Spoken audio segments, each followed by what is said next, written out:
Hello guys, so this is Mensah, and today's class is about the scope of pathology.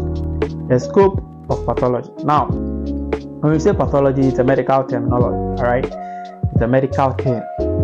And let's break it into two. Pathology. Pathology. Now, the path there is referring to disease. The logy is referring to the study of something, alright? So the study of disease. The study of disease, pathology. Okay, there are basically two methods or two forms of pathology. All right, to study a disease, there are two ways to do that. That is, it's either you do it clinically or you do it experimentally. All right, so we have clinical pathology and then what? Experimental pathology. All right, clinical pathology and experimental pathology. Now, when we say clinical pathology, it is the study of disease by observation. All right, it is the study of disease by observation. So now, a patient walks into your consulting room with a complaints of joint pain, insomnia, anorexia, all right, headache, fever. These are the complaints of the patient.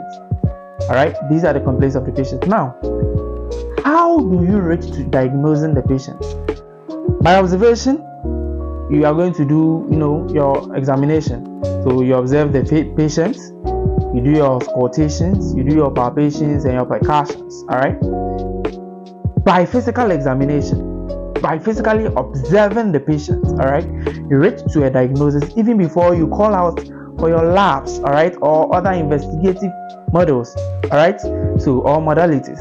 So that is what clinical pathology, reaching to a diagnosis by observation or studying a disease by observation. All right. Let's look at experimental pathology. So, with experimental pathology, you are dealing with the labs, all right, or better still, the study of animal models and even tissue cultures, all right. So, the study of animal models and even tissue cultures. Basically, experimental pathology is referring to the labs, all right.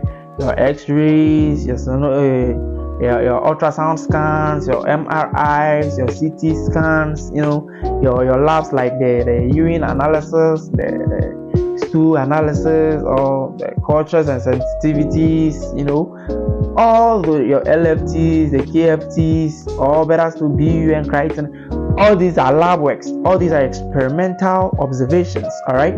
So that is that for what? Experimental pathology. That is that for experimental pathology.